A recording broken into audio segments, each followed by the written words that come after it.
হাই friends, আজি মই লৈ আছোঁ তোমালোকলৈ এটা নতুন ভ্লগ ভিডিঅ'। আজি মই আহিছোঁ ধান চাবলৈ, মানে আমাৰ খেতি যিখিনি কৰিছিলোঁ, অসমীয়া পৰম্পৰাগত ৰক্ষা কৰি মানে যিখিনি খেতি কৰিছিলোঁ তাৰ এটা ভিডিঅ' এটা আনিছোঁ লৈ।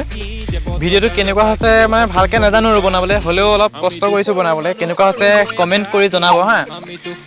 এইখিনি ধান এয়া আমাৰে হয় বাৰু, এয়া আহাৰ শাওণমহীয়া আমি হাল বাই মেলি ইয়াত খেতি কৰিছিলোঁ। এইখিনি এতিয়া ধান ৰুইছিলোঁ, হাল বাই ধান ৰুলোঁ। ধান ৰোৱাৰ পাছত এতিয়া কাতি মাহ, আঘোণ মাহ সোমাবহিয়ে, এয়া পকিবলৈ ধৰিছে আৰু এতিয়া কটাৰ সময় আহি গ'ল। যিহেতু আঘোণ মাহ হোৱাৰ লগে লগে কাটিব মানুহে, সকলোৱে কাটিব। এয়া পকিবলৈতো ধৰিছে, কাটিব। কটাৰ পাছত ডাঙৰি কঢ়িয়াব লাগিব।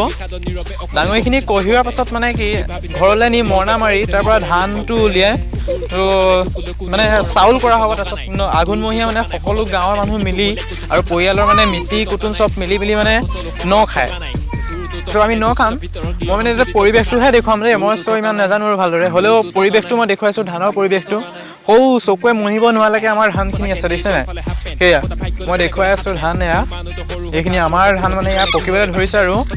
চ' এটা চাইডে কাটি মেলি নিয়া হ'লেও এইখিনি ধান এয়া থোকটো কেনেকুৱা হৈছে বাৰু, ধানৰ থোকটো কেনেকুৱা হৈছে জনাবলৈ নাপাহৰিব দেই, কমেণ্ট কৰি জনাব হা। চ' কেনেকুৱা হৈছে মই নাজানো, কথা ক'ব বেছি নাজানো, ভালকৈও নাজানো কথা ক'ব, হ'লেও অলপ কষ্ট কৰিছোঁ কথা ক'বলৈ। চ' ধানখিনি কেনেকুৱা হৈছে, কি হৈছে, সেয়া মোক কমেণ্ট কৰি জনাব। চ' আজিলৈ ভিডিঅ'টো ইমানতে সমাপ্ত কৰিছোঁ। Thank U.